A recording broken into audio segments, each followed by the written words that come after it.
everywhere he went. He absorbed everything. He loved history, he loved culture, he loved people. So wherever he went, he was always interested in how people responded to where they were. And I think that's what made him such a great architect. When I was young, were the days when he worked very, very long and hard and was not at home very much. And those are the early years when I didn't see him very much because he was always busy. I think the first time I really saw that he became a public profile was when he received the commission for the Kennedy Library, and that was in 1964. Suddenly he became world famous, and he was on the cover of many magazines and newspaper articles. So at that point, I think that's when his career really started to take off. As a father, he didn't pressure me to become an architect. No, not at all.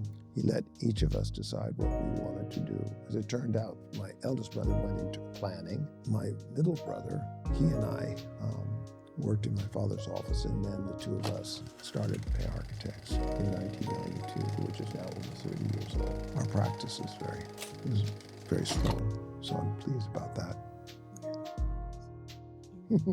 Well, the one that I always comes to mind is he always said, you pick your clients, you don't pick your projects. He always said that he had the greatest fondness for projects where he had a good client. If he had a good client that he could communicate well with, the projects almost always came out well. There are many, but I think that's a very important one. So my father spent very important early years here in Hong Kong. He would always come to Hong Kong 2 or 3 times a year to eat. He loved the food. He had so many friends, but he just loved Hong Kong because it was sort of a bridge between the East and the West. Even when he was working in Japan, as you know, he did several projects in Japan. Whenever he would go to Japan, he'd always make sure he could come through Hong Kong. They would just settle in at the Mandarin Hotel and receive visitors and his retinue of tailors and shirt makers and so forth. And he always had this room on the 8th floor facing Statue Square and the harbor. I came a lot too, particularly during the period when the bank was under construction. Saw him a lot. Yes. Very near. Yes. His wife died in 2014. My father died in 2019. Those 5 years were very difficult for my father without his wife. But my family, again, my sister and my brother, we would be over with my father a great deal.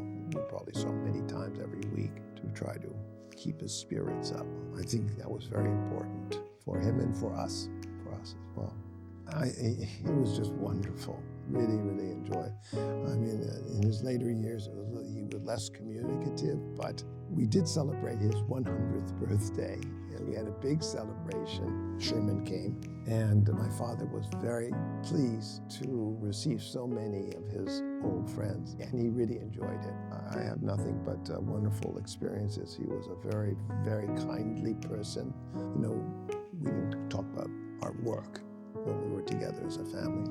We talk about baseball, we talk about tennis or something like that, something politics.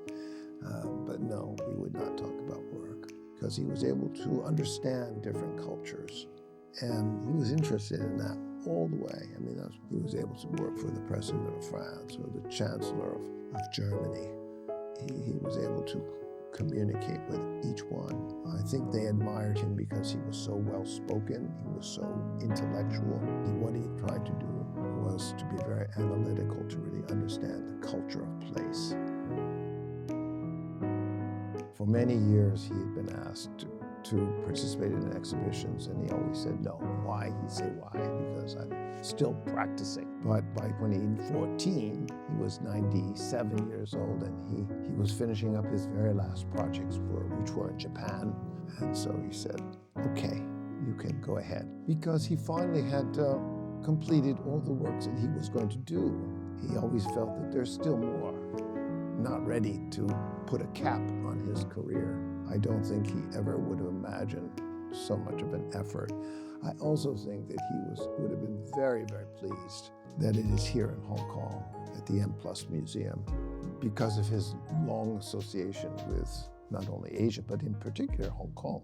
He spent many important years in Hong Kong, and as we all know, the Bank of China is a very, very important project for him and brought him back to a city he loved. He always wanted his architecture to be a celebration of life. He wanted to bring people together to gather. He was very, very interested in the possibilities and the potential of architecture, bringing people together to celebrate. This is why I think he loved doing civic and cultural buildings, because those are the projects that really would gather a lot of people together of different backgrounds.